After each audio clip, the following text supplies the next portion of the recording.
बोलो भक्त और भगवान की जय, सभी संतों की जय। मेरे गुरुदेव श्री राम भद्राचार्य जी महाराज की जय। आप सुन रहे हैं भक्ति तथा ज्ञान के प्रकाशक आचार्यों की कथा। पिछले एपिसोड में आपने विश्वामित्र जी तथा श्री मांडव्य जी की कथा सुनी। अब आप श्री दुर्वासा जी की कथा सुनेंगे। फिर उसके बाद 88,000 ऋषिगण जी तथा श्री जावाली जी तथा महर्षि जमदग्नि की छोटी छोटी कथाएं सुनेंगे। ये सभी भक्तमाल कथा में आती हैं। बोलो श्री दुर्वासा जी महाराज की जय। महर्षि अत्रि जी के तप से संतुष्ट होकर भगवान शिव ही दुर्वासा रूप से उनके पुत्र बने थे। रुद्रावतार थे, अतः स्वभाव में रौद्रता स्वाभाविक थी, परंतु थे परम समर्थ। पुराणों में आपकी बड़ी विलक्षण कथाएं मिलती हैं। पूर्व में श्री अमरीश जी एवं द्रौपदी जी के प्रसंग में इनका स्मरण किया जा चुका है। एक प्रसंग यहाँ भी दिया जा रहा है। एक बार यह कहते हुए घूम रहे थे कि मैं दुर्वासा हूँ। दुर्वासा, मुझे निवास करने के लिए एक स्थान चाहिए, परंतु याद रखना मुझे तनिक से भी अपराध पर क्रोध आ जाता है। भला जानबूझकर कौन विपत्ति बुलाने लगा। तीनों लोकों में किसी ने भी अपने यहाँ रखने का साहस नहीं किया। अंत में घूमते घूमते श्री द्वारका पहुँचे। सबके परमाश्रय भगवान श्री कृष्ण ने इन्हें आदर पूर्वक बुलाकर अपने निज सदन में वास दिया। कभी तो यह हजारों मूर्तियों का भोजन अकेले ही खा जाते थे, कभी एक बालक की तरह थोड़ा पाकर ही रह जाते थे, कभी दिन में बाहर निकल जाते तो दिन भर लौटते ही नहीं, भोजन धरा ही रह जाता था। कभी आधी रात को भोजन मांगते। सर्वसमर्थ प्रभु ने सब व्यवस्था की। एक दिन इन्होंने अपने ठहरने के स्थान में आग लगा दी। सब कुछ जलकर भस्म हो गया और अपने दौड़े दौड़े श्री कृष्ण के पास आकर बोले, मैं अभी अभी खीर खाना चाहता हूँ। श्री कृष्ण का संकेत पाते ही महारानी श्री रुक्मणी जी तुरंत स्वर्ण थाल में खीर परोसकर लाईं। दुर्वासा जी थोड़ी सी खीर खाकर श्री कृष्ण से बोले, अब इस झूठी खीर को तुरंत अपने अंगों में पोत लो और रुक्मणी जी को भी पोत दो। भगवान ने वैसा ही किया। तदंतर मुनि जी ने श्री रुक्मणी जी को एक रथ में जोतकर उस पर स्वयं सवार होकर जिस तरह सारथी घोड़े को चाबुक मारता है, उसी तरह कोड़े मारते हुए रथ चलाने लगे। रथ राजमार्ग से जा रहा था। भयवश किसी को कुछ कहने का साहस नहीं हो रहा था। श्री रुक्मणी जी अत्यंत श्रमित होकर जब पृथ्वी पर गिर पड़ी तो आप रथ से कूदकर दक्षिण दिशा की ओर भागने लगे। पीछे पीछे श्री कृष्ण भी दौड़े और कहते जा रहे थे कि भगवान प्रसन्न होइए, प्रसन्न होइए। तब दुर्वासा खड़े हो गए और बोले, वासुदेव, तुमने क्रोध को जीत लिया है। अब मैं तुमको प्रसन्न होकर वर देता हूँ कि तुम संपूर्ण विश्व को प्रिय होगे, तुम्हारी अक्षय कीर्ति होगी। तुमने पूरे शरीर में खीर लगाई है, अतः तुम्हारा शरीर समस्त अस्त्र शस्त्रों में अभेद रहेगा। किंतु तुमने पैर के तलवे में खीर क्यों नहीं लगाई? बस केवल ये तुम्हारे पाद तल निर्भय नहीं बन सके। तत्पश्चात श्री रुक्मणी जी से बोले, कल्याणी, तुमको रोग तथा जरा नहीं स्पर्श करेगी।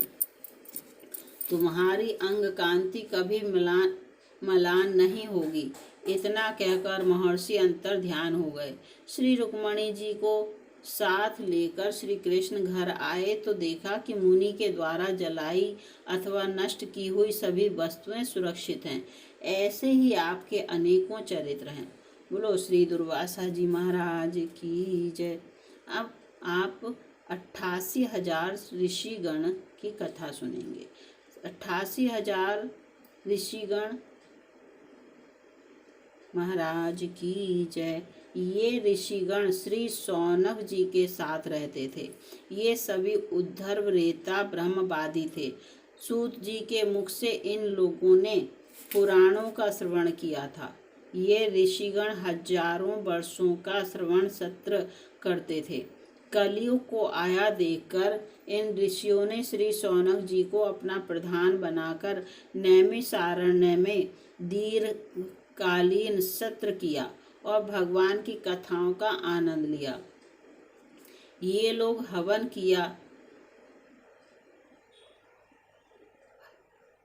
हवन आदि नित्य कर्म करके कथा श्रवण के लिए बैठ जाते और प्रायः सारा समय श्री सूत जी के मुखारविंद से भगवत कथा मृत का श्रवण पुटपान करने में ही व्यतीत करते थे। पुराणों में आए विविध विषयों का मनुष्य मात्र को ज्ञान कराने के लिए ही इन करुणापरायण ऋषियों ने यह उपक्रम किया था।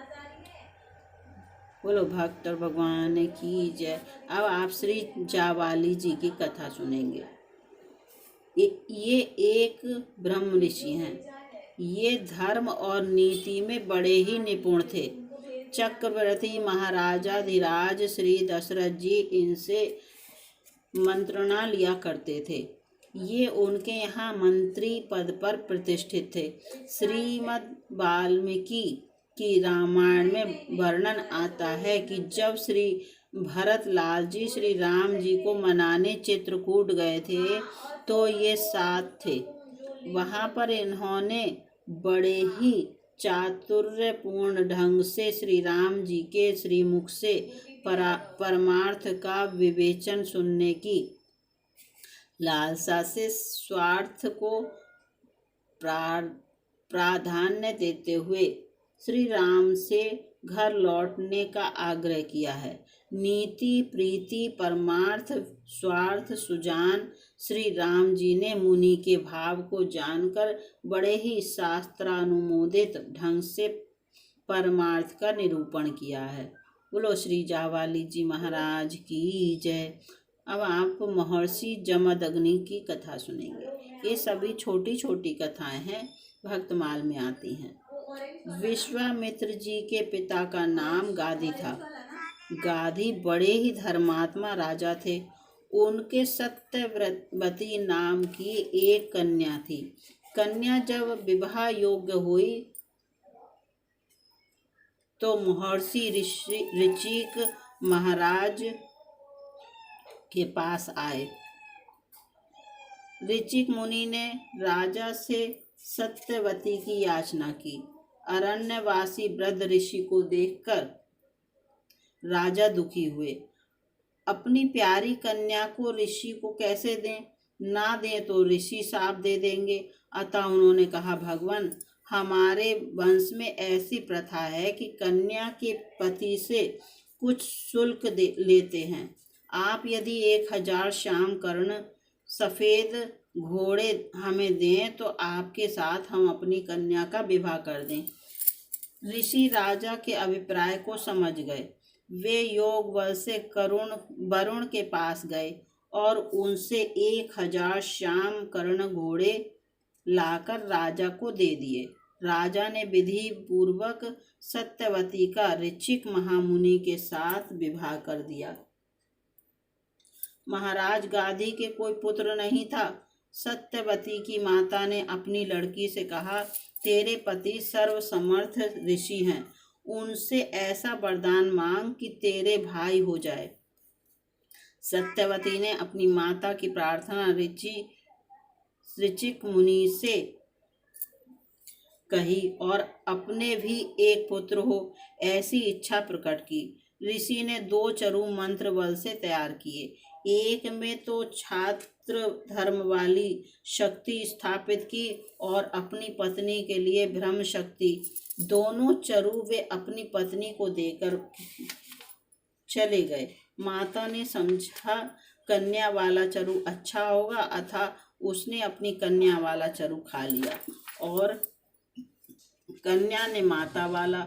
ऋषि को जब मालूम हुआ तो उन्होंने कहा, तेरी माता के ब्राह्मण तेज वाला पुत्र होगा और तेरे पुत्र होना चाहिए क्षत्रिय कर्म वाला, किंतु पुत्र ऐसा न होकर पौत्र ऐसा होगा। माता के गर्भ से जो पुत्र हुआ वह विश्वामित्र मुनि हुए, जो क्षत्रिय होकर भी ब्राह्मण हुए, और सत्यवती के महर्षि जमदग्नि हुए। उनके पुत्र परशुराम जी ब्राह्मण होकर भी क्षत्रिय कर्म वाले हुए। महर्षि जमदग्नि सदा तपस्या में ही लगे रहते थे। वैदिक कर्मों को करते रहना ही उनका कार्य था। एक बार सहस्रार्जुन शिकार खेलते हुए महर्षि जमदग्नि के आश्रम पर आ पहुंचे। राजा को देखकर ऋषि ने शास्त्र की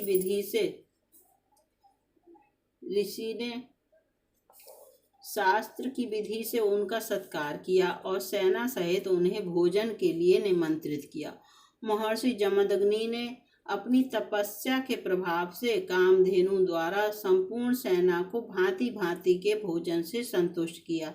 कामधेनु की ऐसी करामात देखकर राजा ने उसे महर्षि से मांगा।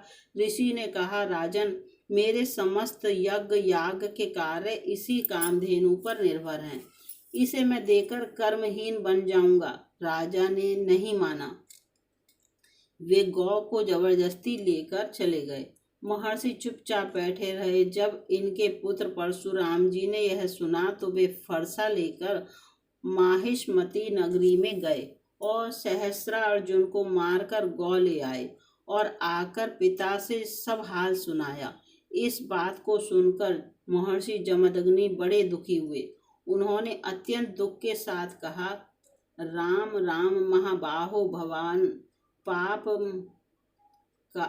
पाप मकार शीश अवधिन्न देवम यत सर्वदेवमयं वृथा वयम ही ब्राह्मणा स्तात कर्मयार्हण्यान्त गतः यया लोक गुरुदेवः पारमेष्ठभियात पदम। हे महाबाहो परशुराम, तुमने यह अच्छा नहीं किया कि सर्वदेवमय राजा का वध कर डाला। हम ब्राह्मणों का एकमात्र धन क्षमा ही है। बेटा, क्षमा के ही कारण हम ब्राह्मण जगत पूज्य हैं। इस क्षमा के ही गुण के कारण लोक पितामह ब्रह्मा जगत गुरु होकर परमेष्ठी पद को प्राप्त हुए हैं। परम क्षमाशील महर्षि जमदग्नि सुखपूर्वक अपने आश्रम में रहने लगे। उस समय के प्रायः समस्त राजा दुष्ट हो गए थे। राजाओं के रूप में सभी असुर उत्पन्न हुए थे। सहस्रबाहु के दुष्ट पुत्रों ने तपस्या में लगे हुए महर्षि जमदग्नि का सिर काट लिया और इससे वे दुष्ट प्रसन्न हुए। ऋषि के लिए इसमें दुख की कोई बात नहीं थी। वे स्वर्ग में जाकर सप्त ऋषियों के साथ बड़े सुख से रहने लगे। जमदग्नि सप्त ऋषियों में से ही एक ऋषि हैं। पिता की मृत्यु के बात सुनकर परशुराम जी अपने क्रोध को नहीं रोक सके और पिता की मृत्यु का बदला लेने के लिए उन्होंने कई बार क्षत्रिय वंश का नाश किया। महर्षि जमदग्नि की क्षमा, कार्यकर्ता और अतिथि सत्कार से ऐसे गुण हैं जो समस्त मानव जाति के लिए आदर्श हैं। वे क्षमा की तो मूर्ति ही थे। बोलो श्री जमदग्नि महाराज की जय। सभी संतों की जय, सभी भक्तों की जय। मेरे गुरुदेव श्री रामभद्राचार्य जी महाराज की जय। आप सुन रहे हैं भक्ति तथा ज्ञान के प्रकाशक आचार्यों की कथा। अगले एपिसोड में श्री मायादर्श मार्कंडे जी की कथा सुनेंगे। जय सिया राम।